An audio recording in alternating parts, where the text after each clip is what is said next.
him that authority. Your king. Because that's where the bank charges come from. Okay? Are you understanding me? This authority is bogus. Yes, it's legitimate. But it's legitimate, but it's a legitimate illegitimacy. Okay? It's not. So the king has granted a charter for Dr. So-and-so to create a bank to control my money, your money. So you cannot take this money because they are loaning out 9 times more money than you have put in. So if everyone goes to get their money, it's not there. Why isn't it there? Because they've loaned it to all of these people who are making projects that they don't intend to complete. They just want the cash. It's your cash. They're putting it into their pocket, then they're going up to Genting Island to gamble. You see, all these big doctors and doctors and dimwits. That's what they are. That's what the D really stands for. So, this system is backwards, backdoor. It's backwards, as much as backdoor, it's backwards.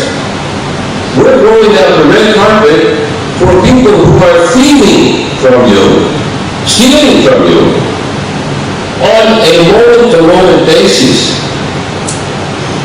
And you're treating them with honor. This is not Islam. This is not the heart of a person who says that they are enslaved to Allah. You are enslaved to the legitimate illegitimacy. If you just go along with the system and don't speak out against it, yes, we cannot change it. We do not have the power to change it, but we can speak out against it. And who's speaking out against it? Very, very few people. Why?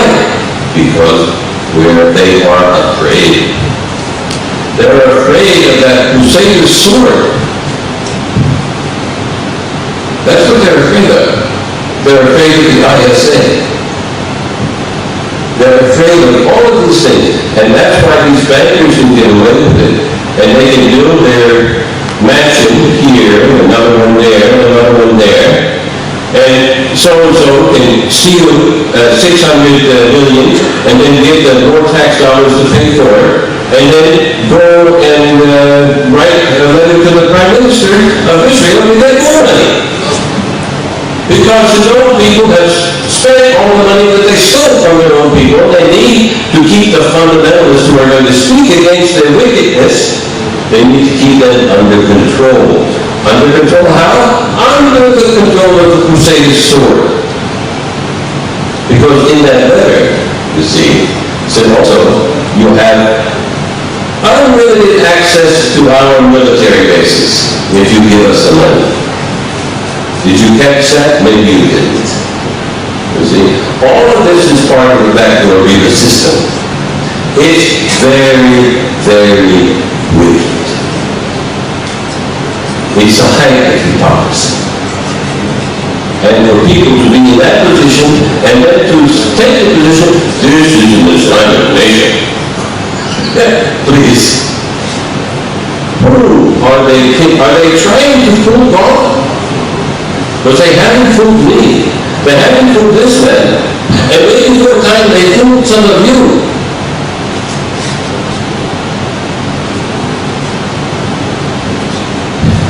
I hope we've answered your question on that. I forgot to mention, we have the importance of the prohibition of riba. A book of mine, which has been out of print for some years now, we managed to reprint it, but not in English. In Bahasa, I got it from the print readers 2 days ago. We have it there. We have the gold dinar and silver dirham Islam and the future of money, which also is highly deceptive. We have it both in English and Bahasa. And finally, we have the prohibition of riba in the Quran and Sunnah. It's a bigger book. which is also there to help you with the subject of riba. Next question. Assalamu alaikum. There are a number of movements in Malaysia to promote dinar and dirham. One very active group, very prominent group, charges extremely high amounts for dinars and dirham, quite significantly above normal prices. And also these coins have some strange symbols on them, which maybe Dr. Omar would be very interested in seeing. I put my point to these people that by charging such a high price for this currency, which ordinary Muslims should be using, they are actually deterring Muslims from taking up Islamic currency. The replies I got were very hostile. I'm just wondering, really, is it permissible to make profit on dinars and dirhams if your objective is to energize the owner to go back to an Islamic currency? Let me first make my comment and then Dr. Omar will speak.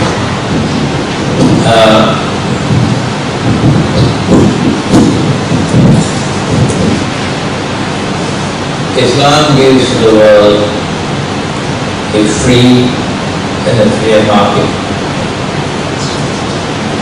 A free market is a market in which there are no price controls. Around the world today, in every single Muslim country as well as others, you have now price control everywhere. Because of the riba economy, you now have minimum wage legislation, for example. In addition to which, in Malaysia, when you buy a cup of teh tarik, is it correct that the price is controlled by the government? Is it correct? Sugar. Sugar is controlled by the government? The price control of sugar? So, this is a violation of the market in Islam. It's a free and a fair market.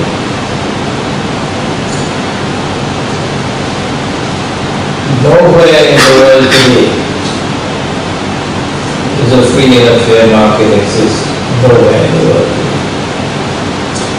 And this is particularly so in the price of commodities. The price of commodities is controlled in what is known as the commodity market.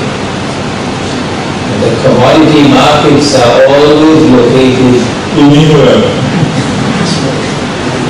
in a special square mile or even from London. You have the gold market. And if you believe that the price of gold is free, and the market determines the price of gold, and if you believe that the market determines the price of silver, and the market determines the price of wheat and the rice and the barley and these things, I suggest you buy a one-way ticket to the moon. Because no, nothing is free anymore. It's not a free market anymore. It's all controlled. They fix the price. They fix the price. So our first problem when we make dinar and dirham is to sell the dinar and dirham for paper money. That's the first problem. Because the price in paper money is fixed. If, however, and this is not my field of expertise, this is the field of expertise of other scholars, if, however, we could return to our monetary system, where the price of gold is determined by weight comparison with wheat and barley and dates and salt and so on, that one Anglo probably knows more on this subject than I do, he's sitting at the back there, that you will get the value of this much of silver based on the corresponding weight of barley. then you will be able to determine the true price of silver, of your silver coin. And then you will be able to fix the price, not fix the price, establish the market price. We have to try to solve this problem. We who are now in the market of minting dinar or dirham and offering them up for sale, that we will set the price. We will establish the market price, not on the basis of something determined in the commodity market in London. No, we are not going to follow your violation of the free and fair market by fixing a price. But we're going to go back to our original monetary system and get the value of this silver coin based on its equivalent in commodities like barley and wheat and so on. That is the root answer to your question. In the meantime, however, there is the other part of the subject, that this is the price that they have fixed in London for silver. The Chinese, they fixed this price for silver. You're buying it at this price and you're selling it for us at this exorbitant price. That's wrong. You should not be doing that. The consumer should compare prices of those who are selling dinar and dirham to be able to establish what is a fair price based on paper money, and those who are charging too much, you don't buy from them. That's the way you buy the market. Everybody is selling their tomatoes for 2 ringgits, and he's selling for 5. Simple way to solve the problem. Don't buy from him.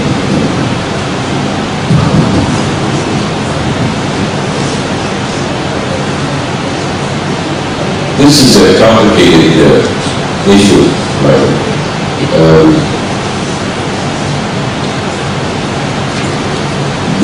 I agree with the state. There's no such thing as a free market now, and especially in this realm. But when you have people coming into the Ummah and expressing the ideals of the Ummah, which are embraced by the Sunnah, and then they counteract those ideals by charging an exorbitant price over and above whatever the market rate might be. You'll have to go back to what the Emperor said about these early Christians. They were all these kinds of people. They were expressing this, that, the next thing, and what they really wanted was money. All they really wanted was money. Why? Because money is power and control to whoever has it. So I would have to question their motivation. Now, there's another problem, however, with this whole gold and silver in our business with respect to how it is to be administered. I mean, these are private individuals doing this right now. But in order to have a currency issued officially, it has to be done in the government. And since you're under the government of a legitimate, illegitimate rulership, I mean, how is this going to be done? So these people who are doing gold and silver and making these coins and whatnot, they have to be doing it for either the purposes of speculation, all right, or they're doing it in order to help the Ummah preserve their wealth, you see. Now, I think you have both kinds of people out there. You have the traders who are doing it for speculation, and you have traders who are doing it to help people preserve their wealth. Now, this particular group, shall I name them? I mean, I know what you're talking about. They're the Moroccan group. I know them. I don't know them very well, but I know the symbols that they have placed on their dinars and on some of their institutions as icons. And these are symbols which are directly related to the occult esoteric circles. And I know this fellow, Dean Dallas, this so-called Sheikh, he comes from a family which is connected with the Knights Templars, and he still promotes that particular stream of esoteric thought. So I cannot endorse their position just based on the use of the symbolism. Now I have, if you look at my website, my YouTube website, I have published a couple of lectures and have explained some of the symbolism there. And if you buy any of my books, you'll see, especially the new one coming out, I'm doing the final proofread on Keynes Creek right now. So within a few months, it should be in print. And this is the book that explains the esoteric history of what has become the Catholic Church. And you'll see in those books the explanations for the symbolism. If those symbols are being used on coins or on institutional icons that are supposed to be representing the Ummah of Muhammad, but they're using occult symbols from the Ummah of Iblis, then you're dealing with people who are either hypocrites or just plain stupid, which means that he cannot possibly be a legitimate sheikh. Because a legitimate sheikh would never use a symbol that represents the occult esoteric stream of the Keynes Creed or the School of Iblis, we put it that way. So that's how I can answer that. Without, going into all of the details. That's pretty straightforward feature explanation right there. You don't need to know much more than that. I mean, when Sister Sister Ainul came to me 3 years ago about this, and I looked at those symbols. I didn't know anything about the imbalance or Rabi Jordan. I didn't know anything about these people. I knew about the symbols, and I said, oh, well, if he's using those symbols, he cannot be authentic. This cannot be an authentic Islamic stream of illumination. There are authentic Islamic streams of esoteric knowledge. Yeah, they do exist, but that doesn't mean there's such a thing as a good magician or a good wizard, like you get from the Lord of the Rings. Don't mix the two, because they're not the same. They can't even compare. But when I saw those symbols, I knew that this was illegitimate, that this was inauthentic, just from the use of the symbols, or that the fellow was a moron and was being used as a pawn by Iblis and didn't know it. Now, those kinds of people are out there as well. Okay? So I hope that's enough. Okay. Can we take 2 last questions? So we've already gone over time, so please keep it short. Thank you. Assalamualaikum warahmatullahi wabarakatuh. My name is Azlan. I just want to get some comment or guidance regarding the Islamic banking, because for those who actually Muslim believe that they have entered into Islamic banking, but in reality they are not. So to the extent of how this person might be making the mistake or ignorance, because practically if you cancel the session has actually been some losses, because the payment will be structured such a way that part of the payment is just to settle the interest of the sharing per se. So now that the person would like to redeem their ignorance or mistake, what would be your practical advice? Can you explain that question to me? If you have fallen into the hole, like Islamic banking, when you get out of the hole. I advise you. Go do some honest work. You fall into that hole. First thing, I'm not going to speak from a spiritual perspective, but this is just your common sense. Any decent man who is trying to follow his fitra, no matter what his religious persuasion is, when he realizes that he's made a mistake, he will acknowledge it. Right? That is the first step. Okay, what did I do wrong? Okay, I'm driving. I'm lost. What term? How do I find my way back? You have to then ask for advice. You have to then ask for directions. If you don't know how to fix the mistake, then don't. I mean, if you're trying to build a house or a bridge and you made a mistake, don't try to complete construction based on what you've already done wrong, you see. So sometimes, I'll tell you what I do. I'll speak from my own personal experience here, and I'll hand it over to the Sheikh, because this is a very important question that you asked. And sometimes the best way to answer such a question is to answer out of your own experience. I wrote a book that justified the Trinitarian position. And it took me 2 years to write the book. And this was before I became a Muslim.